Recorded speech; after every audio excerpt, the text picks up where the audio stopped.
శ్రీమాత్రే నమః. మధ్యాహ్నము యమునా పుష్కర స్నానం కంప్లీట్ అయ్యింది. ఇప్పుడు బృందావనంలో ఉన్నటువంటి చార్ధామ్ టెంపుల్ విజిట్కి వచ్చాము.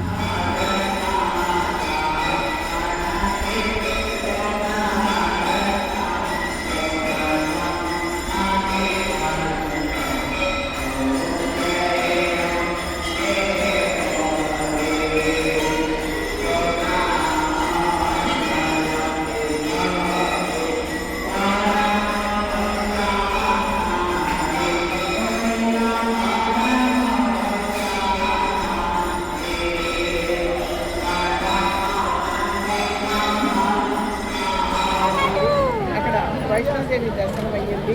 అలాగే శనీశ్వరుడిది కూడా చాలా చాలా బాగుంది. ఇంత పెద్ద గుడి అనేటువంటి అసలు ఎప్పుడు కూడా చూడలేదు. శనీశ్వరుడి మందిరం కూడా చాలా చాలా బాగుంది, అద్భుతంగా ఉంది. అలాగే శివుడిని కూడా అసలు మీరందరూ చూస్తున్నారు కదా ఎంత బాగుందో. సో చాలా చాలా బాగుంది. అలాగే రాధే రాధే టెంపుల్ కూడా చాలా చాలా బాగుంది. అక్కడికి వెళ్ళిన తర్వాత మళ్ళీ మీ అందరికీ కూడా నేను చూపిస్తాను.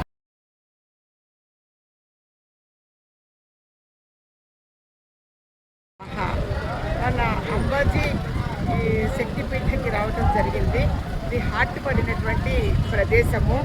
సో ఈ రోజున ఈ ప్రదేశాన్ని దర్శనం చేసుకోవటం, ఈ అమ్మవారి దర్శనం చేసుకోవటం జరిగింది.